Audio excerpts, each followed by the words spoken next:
एक बार फिर से बहुत ज्यादा स्वागत है दोस्तों आपके अपने नए यूट्यूब चैनल पे। और आज के इस वीडियो में हम लोग देखने जा रहे हैं दोस्तों बौद्ध धर्म के बारे में, क्योंकि इससे भी बहुत ज्यादा सवाल आते हैं हम लोग के एग्जामिनेशंस में, ठीक है ना। तो आइए दोस्तों हम लोग शुरू करते हैं बौद्ध धर्म के बारे में, ठीक है। तो चलिए हम लोग स्टार्ट करते हैं। तो गौतम बुद्ध बौद्ध धर्म के संस्थापक थे। इन एशिया का ज्योतिपुंज भी कहा जाता है।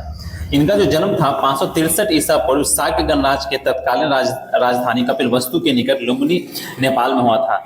इनके बचपन का नाम सिद्धार्थ था। जो इनके पिता थे सुधोधन शाक्य गण के मुखिया थे। ये सब सवाल बहुत ज्यादा पूछा जाता है दोस्तों, ये सब ध्यान से देखिएगा। सिद्धार्थ के जन्म के 7 दिन के बाद ही उनकी जो माँ है माया देवी या महामाया भी बोला जा सकता है, उनका देहांत हो गया था। सिद्धार्थ की सौतेली माँ जो कि प्रजापति नाम था उनका, उन्हीं का लालन पालन किया, ठीक है। सिद्धार्थ का 16 साल की उम्र में दंडपानी शाक्य की कन्या यशोधरा के साथ विवाह हो गया, जिससे उन्हें राहुल नामक पुत्र की प्राप्ति हुई। तो एक दिन क्या बात है दोस्तों कि जब कपिलवस्तु की सैर के लिए निकले तो वो 4 दृश्य देखे, और यही 4 दृश्य उनके जीवन के लिए टर्निंग पॉइंट हो गया। वो कौन 4 दृश्य देखे? वो सबसे पहले बूढ़ा व्यक्ति देखे, दूसरे नंबर पर वो देखे एक बीमार व्यक्ति देखे, फिर एक 100 भी देख लिए वो यानी डेड बॉडी भी देख लिए, और एक सन्यासी को देख लिए। तो सांसारिक समस्याओं से दुखी होकर जो सिद्धार्थ 29 साल की आयु में उन्होंने अपना घर छोड़ दिया, और जिसे बौद्ध धर्म में महाभिनिष्क्रमण कहा जाता है, जिसमें बौद्ध धर्म में महाभिनिष्क्रमण कहा जाता है। गृह त्याग के बाद वैशाली के अलार कलाम से सांख्य दर्शन की शिक्षा ग्रहण की, और अलार कलाम सिद्धार्थ के प्रथम गुरु भी थे। याद रखिएगा दोस्तों, जो अलार कलाम है वो सिद्धार्थ के प्रथम गुरु थे, और अलार कलाम के बाद सिद्धार्थ ने राजगीर के रुद्र कलामपुर से शिक्षा ग्रहण की। फिर उरुवेला में सिद्धार्थ को कौंडिन्य ने वप्पा, भदिया, महानामा और असागी नामक के 5 साधक मिले। ये सब याद रखिएगा दोस्तों, 5 साधक है ना, ये पूछ सकता है आराम से, बहुत ही ज्यादा इंपॉर्टेंट है सब। बिना अन्न जल ग्रहण किए 6 साल की कठिन तपस्या के बाद 35 साल की आयु में वैशाख की पूर्णिमा की रात निरंजना नदी फल्गु नदी के किनारे पीपल के पेड़ यानी जिसको हम बोधि वृक्ष भी बोलते हैं के नीचे सिद्धार्थ को ज्ञान प्राप्त हुआ। ज्ञान प्राप्त के बाद सिद्धार्थ बुद्ध के नाम से जाने लगे, तथा जिस जगह उन्हें ज्ञान प्राप्त हुआ था उसे बोध गया के नाम से जाना जाता है। बुद्ध को शाक्य मुनि के नाम से भी जाना जाता है दोस्तों। सम्राट अशोक ने 3री शताब्दी ईसा पूर्व बोधि वृक्ष के समीप जहां महात्मा बुद्ध को ज्ञान प्राप्त हुआ था, महाबोधि मंदिर का निर्माण करवाया था। यानी सम्राट अशोक ने 3री शताब्दी में महाबोधि मंदिर का निर्माण करवाया था। ये याद रखिएगा, इंपॉर्टेंट पॉइंट है।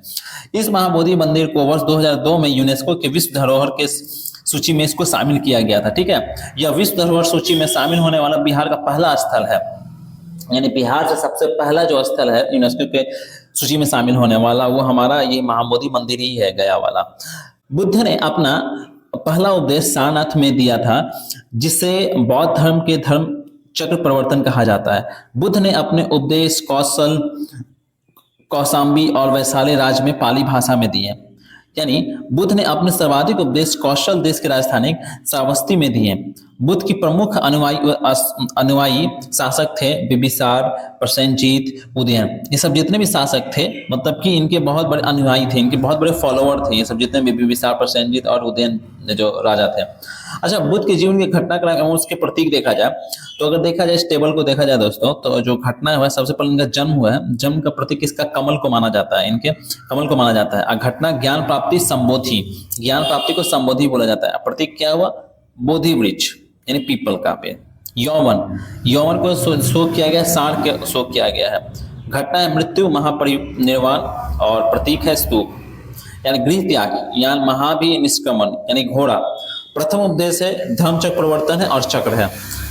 अब क्या है दोस्तों कि अब बुद्ध की जो मृत्यु है 483 ईसा पूर्व में 80 साल की उम्र में कुशीनारा वर्तमान नाम कुशीनगर में चुन द्वारा अर्पित भोजन करने के बाद हो गई। इसे बौद्ध धर्म में महापरिनिर्वाण भी कहा गया है। मल्लों ने बेहद सम्मानपूर्ण बुद्ध का अंत्येष्टि संस्कार किया।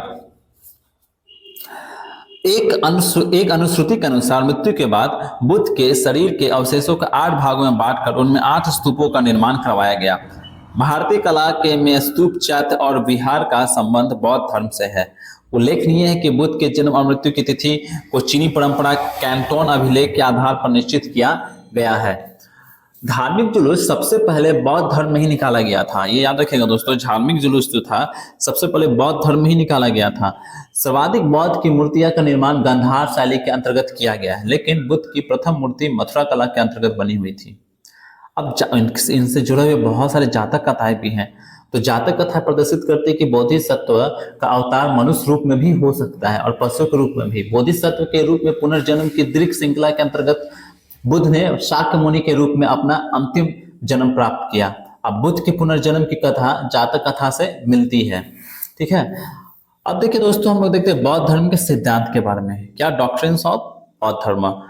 अब देखिए, बौद्ध धर्म के बारे में हमें विशद ज्ञान पाली भाषा में रचित त्रिपिटक से प्राप्त होता है। बहुत बड़े सवाल पूछ चुका है दोस्तों। बौद्ध धर्म अनिश्वरवादी है और इसमें आत्मा की परिकल्पना भी नहीं है, परंतु बौद्ध धर्म में पुनर्जन्म की मान्यता है। वाह, यानी यहाँ भी पुनर्जन्म है। तृष्णा के क्षीण हो जाने की अवस्था को ही बुद्ध ने निर्वाण कहा था। और वस्तुतः अनिश्वरवाद के संबंध में बौद्ध धर्म और जैन धर्म में समानता है। बुद्ध ने सांसारिक दुखों के संबंध में 4 आर्य सत्यों का उपदेश दिया था। ये क्या है? 4 सत्य: दुख समुदाय, दुख निरोध गामिनी प्रतिपदा। महात्मा बुद्ध ने टेबल को देखते हैं दोस्तों। यहाँ पे बौद्ध धर्म के पवित्र स्थल में, इसमें टेबल में क्या दिया हुआ है? जो चैत्य है, बौद्ध धर्म का पूजा घर को चैत्य बोला जाता है। विहार है, जो बौद्ध भिक्षुओं के निवास स्थान को विहार बोला जाता है। और बुद्ध से संबंधित अवशेषों पर निर्मित अर्ध गोलाकार संरचना को स्तूप बोला जाता है दोस्तों। ठीक है, अब हम देखते हैं दोस्तों, महात्मा बुद्ध ने सांसारिक दुखों से मुक्ति पाने के लिए एक अष्टांग मार्ग का उपदेश दिया था। और ये क्या अष्टांग मार्ग है वो देखते हैं दोस्तों। सबसे पहला मार्ग है, फर्स्ट है सम्यक दृष्टि, दूसरा है सम्यक संकल्प, तीसरा है सम्यक वाणी, चौथा है सम्यक कर्मार्थ, पांचवा है सम्यक आजीव, और छठा है सम्यक व्यायाम, सातवां है सम्यक स्मृति, और आठवां है सम्यक समाधि।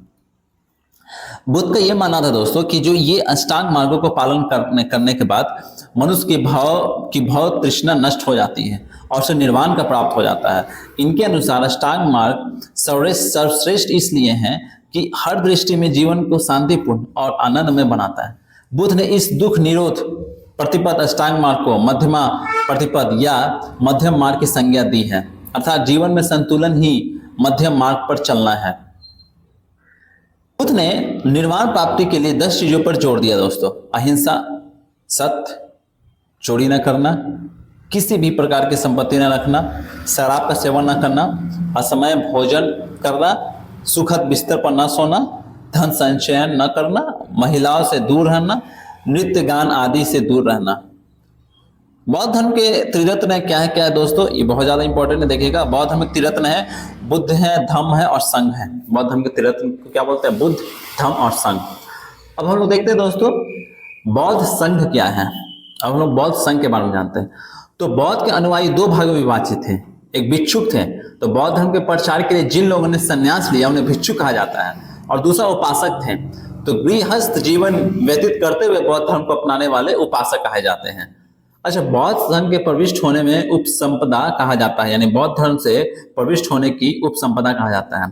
अब कुछ बौद्ध संगीतिया जो जितने भी बौद्ध कॉन्फ्रेंसेस मीटिंग्स लिए गए हैं दोस्तों, उसके बारे में टेबल में बहुत ज्यादा इंपॉर्टेंट इन्फॉर्मेशन है जो कि बराबर एग्जामिनेशन में पूछे जाते हैं इस टेबल से। तो इस टेबल को ध्यान से देखा जाए दोस्तों। तो जो फर्स्ट बौद्ध संगीतिया फर्स्ट बौद्ध कॉन्फ्रेंस हुआ था, राजगृह में हुआ था, सप्तपर्णी गुफा 483 ईसा पूर्व में हुआ था। और इस समय के जो शासक थे, इस समय के जो रूलर थे, अजातशत्रु थे, है ना। अजातशत्रु के संरक्षण में हुआ था। इस संगति के अध्यक्ष भिक्षु महाकश्यप थे, जो इसके चेयरमैन थे, चेयरपर्सन थे। फर्स्ट वाला जो मीटिंग कॉन्फ्रेंस हो रहा था उसके महाकश्यप थे। अच्छा, फर्स्ट जो कॉन्फ्रेंस हुआ था उसके क्या कंक्लूजन निकले, क्या परिणाम निकले दोस्तों? इसका परिणाम यह निकला था कि इस संगति के दौरान बुद्ध की शिक्षाओं को सुत पिटक और शिष्यों के लिए निर्धारित नियमों को विनय पिटक में संरक्षित किया गया था। बुद्ध के शिष्य से आनंद ने सुत पिटक का और उपाली ने विनय पिटक का संकलन किया था।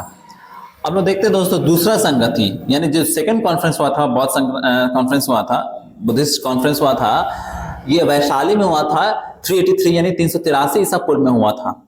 और इस समय के जो कंटेम्प्रेरी रूलर थे, उस समय के रूलर थे शिशुनाग वंश के शासक थे और काला शोक के संरक्षण में ये सारा कुछ हुआ था।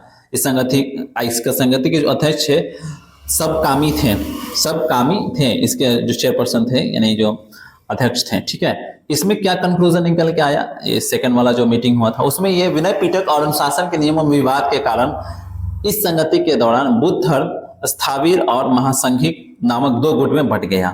ठीक है, तृतीय बौद्ध संगति क्या है दोस्तों, हम देखते हैं। थर्ड कॉन्फ्रेंस कब हुआ, पाटलिपुत्र में 250 ईसा पूर्व में हुआ और उसमें के रूलर थे अशोक के संरक्षण में आयोजित। इस संगति के अध्यक्ष मोगिलापुत्तिस थे। ठीक है, और इसका कंक्लूजन क्या निकला था, इस संगति के दौरान अभिधम पिटक का संकलन किया गया तथा संघ भेद रोकने के लिए कुछ कठोर नियम का निर्माण किया गया। इस प्रकार अब बौद्ध की शिक्षाओं को 3 ग्रंथ में संकलित किया गया जिन्हें त्रिपिटक कहा जाता है। जो चौथा कॉन्फ्रेंस हुआ था, बुद्धिस्ट कॉन्फ्रेंस हुआ था दोस्तों, वो कुंडल वन में हुआ था, कश्मीर में 72 ईस्वी में। और इस समय के रूलर थे कुषाण डायनेस्टी के थे, कनिष्क थे, राजा कनिष्क थे, उन्हीं के देखरेख में हुआ था ये। ठीक है ना, और ये इसके उसमें अध्यक्ष थे यानी चेयरपर्सन थे इस कॉन्फ्रेंस के वासुमित्र थे और उपाध्यक्ष थे यानी वाइस चेयरमैन थे अशोक घोष थे।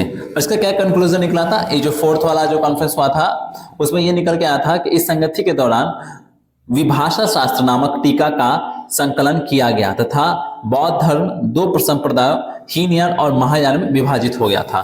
तो यही थे इसके इंपॉर्टेंट कंक्लूजन 4th वाले जो कॉन्फ्रेंस में थे। अब लोग आगे बढ़ते हैं दोस्तों, अब लोग देखते हैं हीनयान तथा महायान में क्या अंतर है। हीनयान महायान में क्या अंतर देखते हैं। सबसे पहले देखते हैं मूर्ति पूजा। महायान संप्रदाय के लोग बुद्ध को देवता मानने लगे और उनकी मूर्ति की पूजा करने लगे।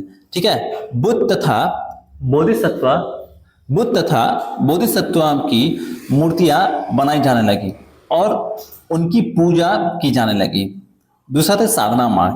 हीनयान का साधना मार्ग अधिक कठोर है और वह मुक्त भिक्षु धर्म है। महायान का साधना मार्ग अपेक्षाकृत सरल है।